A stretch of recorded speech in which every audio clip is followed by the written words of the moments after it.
क्या आपको याद है वो वक्त 2018 का जब एक तहरीक शुरू हुई थी? तहरीक पूरी दुनिया को बचाने की, तहरीक एनवायरनमेंट को सेव करने की, क्लाइमेट चेंज की। 2018 को ग्रेटा थनबर्ग 15 साल की स्टूडेंट ने स्वीडिश पार्लियामेंट के बाहर एहतजाज किया था। लगातार 3 हफ्तों तक स्कूल छोड़ अपना एहतजाज दर्ज कराया था। किस वजह से? क्लाइमेट चेंज की वजह से, माहौलियात के तहफ़्फ़ुज़ के लिए, पूरी दुनिया के लिए, इंसानियत के लिए।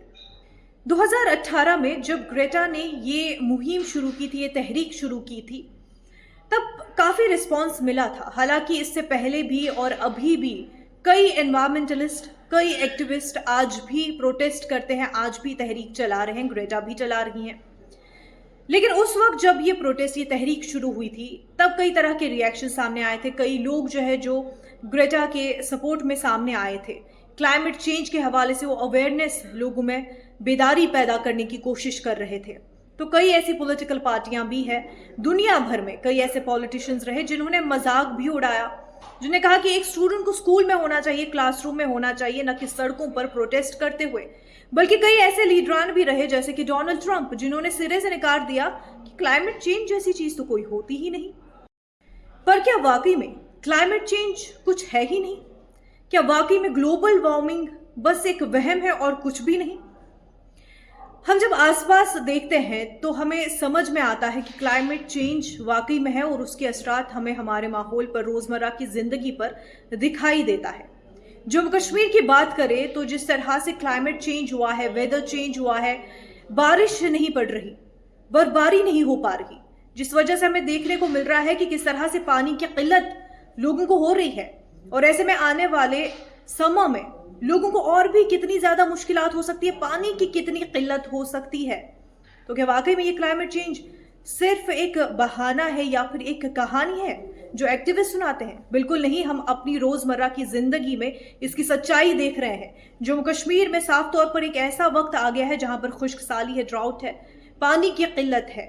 अब लोग पानी के लिए तरस रहे हैं और आने वाला वक्त और भी मुश्किल साबित हो सकता है। जम्मू कश्मीर में इस साल चिले कलान में विंटर्स में काफ़ी कम बर्फबारी हुई है, बारिशें नहीं हो रही हैं, जिस वजह से लोग परेशानी में मुब्तला है। इस वजह से एग्रीकल्चर पर भी काफ़ी मुज़र असरात मुरतब हो रहे हैं और साथ ही साथ आपको बता दें पानी की बहुत किल्लत हो रही है। इस हवाले से जम्मू कश्मीर के एक्सपर्ट्स का क्या कुछ कहना है, आइए आपको सुनाते हैं। ये जो मैं इस वक्त चल रहा हूँ ये कोई आइलैंड या टापू नहीं है, ये जेहलम के बीचों बीच चल रहे हैं हम। जी हाँ, आप देख रहे हैं कि किस तरीके से इस वक्त खुश्क साली के असरात अब सामने आ रहे हैं। वजह ये कि इस बार बारिश या बर्फ का जो एक बहुत बड़ा डेफिसिट रहा है वो करीबन 80% रहा है। आपने सुना कि किस तरीके से मुख्तलिफ डिपार्टमेंट्स के हेड्स जो हैं उन्होंने जिक्र किया कि किस तरीके से अगर खुश्क साली पे इस वक्त काम नहीं हुआ तो आने वाले समर्स में काफी ज्यादा परेशानियां होंगी। लेकिन नेचुरल फिनोमेना है तो सारी जिम्मेदारी एडमिनिस्ट्रेशन या गवर्नमेंट की नहीं बनती है, जिम्मेदारी बनती है हमारी भी। तो कहीं ना कहीं आप भी जो पानी है उसको इस वक्त जिम्मेदारी से इस्तेमाल करें ताकि आने वाले समर में हमें कोई दिक्कत का सामना ना करना पड़े। देखिए, ये जो it is all temperature related. जो ही टेम्परेचर बढ़ेगा तो नेचुरली बर्ड्स भी स्प्राउट हो जाएंगे, तो ये अर्ली फ्लावरिंग होनी तय है। आज से ही अगर स्प्रे की जरूरत है, अपने बागों की तरफ नजर रखें। अगर बर्ड्स में थोड़ी सी स्वेलिंग लग रही है तो वो जो इंसेक्टिसाइड्स है या उससे पहले जो हम हार्टिकल्चर मिनरल ऑयल की स्प्रे करते हैं उसकी तैयारी करें। जहाँ भी कोई डिपार्टमेंट मुश्किल में आ रहा होता है तो सरकार फोर फ्रंट पे आ जाती है। अभी तक तो ठीक है, ड्राई स्पेल चल रहा है और आपने भी मीडिया के थ्रू मेट्रोलॉजिकल डिपार्टमेंट की रिपोर्ट्स देखी हैं कि जम्मू में भी और कश्मीर में भी जो हमारा रेनफॉल है और हमारा जो स्नोफॉल है काफ़ी हद तक कम हुआ है। और साथ ही में मेट्रोलॉजिकल डिपार्टमेंट ने ये भी कहा है कि 19 और 20 फरवरी को स्नोफॉल की और रेनफॉल की हमें उम्मीद है। तो अगर स्नोफॉल और रेनफॉल हो जाता है तो फिर कोई घबराने वाली बात नहीं है, लेकिन अगर किसी वजह से नहीं होता है तो फिर उसके लिए डिपार्टमेंट को जो बेहतर वाटर सप्लाई के लिए स्टेप्स उठाने चाहिए, वो डिपार्टमेंट उठाएगा। विंटर जो प्रेसिपिटेशन है अभी तक काफ़ी डेफिसिट रहा, एक्सेप्ट एक स्पेल खासकर दिसंबर के लास्ट वीक के अंदर रहा। और टेम्परेचर जिस हिसाब से बढ़ रहे हैं और खासकर अभी मिड फरवरी के आसपास चल रहा है और प्लस 16, 17, 18 के आसपास चल रहा है, तो जो ऑलरेडी स्नोफॉल हुआ है पहाड़ी इलाकों के अंदर भी, वो भी काफ़ी रैपिडली मेल्ट हो रहा है। तो नतीजे में जो कुछ स्नोफॉल होना चाहिए था पहाड़ी इलाकों के अंदर, वो रैपिडली मेल्ट हुआ है। तो उसके कारण जो है आप पानी की भी थोड़ी सी दिक्कतें हो सकती हैं। लेकिन अच्छी खबर ये है कि कमिंग डेज में खासकर आज टुवर्ड्स लेट इवनिंग, रात के दौरान और कल शाम तक जो है एक स्पेल है बारिशों का, खासकर जम्मू डिवीज़न के अंदर और वैली के मैदानी इलाकों में भी, और जम्मू के खासकर जो पहाड़ी इलाके हैं, चिनाब वैली, डोडा, किश्तवाड़, रामबन के जो पहाड़ी इलाके हैं, इसी तरह एडजॉइनिंग जो साउथ कश्मीर के जो पहाड़ी इलाके हैं, यहाँ पे मॉडरेट टू हैवी स्नो के भी चांसेस हैं, खासकर पहाड़ी इलाकों के अंदर। बाकी एक मिडल रीज के अंदर भी जो है हल्की बर्फबारी के चांसेस हैं। मैदानी इलाकों में अमूमन बारिशें रह सकती है क्योंकि टेम्परेचर्स काफ़ी ज़्यादा हाई हैं इस टाइम। और यहाँ नॉर्थ कश्मीर, सेंट्रल कश्मीर के भी पहाड़ी इलाकों के अंदर ऑलमोस्ट 4-5 इंच से लेकर 6-7 इंच तक की भी बर्फबारी हो सकती है। तो एक स्पेल बारिशों का, बर्फबारी का खासकर 19-20 के दरमियान रहेगा, जैसे पिछले कई दिनों से ये फोरकास्टेड था।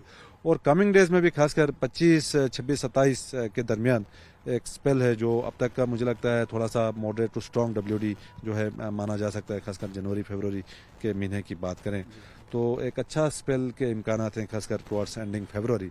कोई भी नेचुरल रिसोर्स हो, चाहे वाटर हो, फ्यूल हो, कोई भी चीज़ हो, उसको हमें जुडिशियसली यूज़ करना चाहिए, अननेसेसरी वेस्टेज ना हो, ताकि जो पानी है इसका अहमियत जो है हमें बिल्कुल पता चले। और आजकल जो कंडीशंस हुए हैं हमारे बर्फबारी को लेके, पानी को लेके, खाने पीने का पानी को लेके, और इन कमिंग डेज में खासकर एग्रीकल्चर सेक्टर के लिए, हॉर्टिकल्चर सेक्टर के लिए ग्राउंड वाटर रिचार्ज का बिल्कुल एक साइंटिफिक वे में मोरलेस कहें जुडिशियस यूज जो है पानी का होना चाहिए across house hold, across community level और हर जगह। और ये जो है हमें पर्सनल लेवल पे सबसे पहले इम्बाइब करना है, फिर फैमिली लेवल पे, कम्युनिटी लेवल पे। तो इस तरह से जो है हम वाटर को जो है बचा सकते हैं। अब बात जम्मू कश्मीर में सिर्फ क्लाइमेट चेंज की नहीं है। नदी नालों में जिस तरह की गंदगी पाई जा रही है उस वजह से भी लोग काफी परेशान हैं। दुधपथरी में मुर्दा कुत्ता पाया गया है। दुधपथरी जिससे पानी सप्लाई होता है श्रीनगर में, उसमें मुर्दा कुत्ता पाया गया है और लोगों में तशवीश की लहर दौड़ गई है। इस तरह की आलूदगी, इतनी गंदगी जो हमारे नदी नालों में है, जो कि पहले ही सूख चुके हैं, तो किस तरह से आने वाला वक्त गुजरेगा और आने वाला वक्त किस तरह का होगा, क्या पानी मिल भी पाएगा, ये तशवीश का बाइस बना हुआ है। इस हवाले से चीफ मिनिस्टर उमर अब्दुल्ला ने भी सोशल मीडिया प्लेटफॉर्म एक्स पर पोस्ट किया है। वो लिखते हैं कि इस तरह के खुश्क साली के हालात बहुत पहले ही बनना शुरू हो चुके हैं, यानी कि 4-5 साल पहले से ही इस तरह के हालात बनना शुरू हो चुके थे। अब ये सरकार जरूर इस पर इकदाम करेगी, लेकिन लोगों से भी अपील की गई है कि वो भी इस हवाले से अपनी जिम्मेदारी निभाएं, एक रिस्पॉन्सिबल सिटीजन के तहत पानी का जो है सही इस्तेमाल करें और पानी ज़ाया न करें।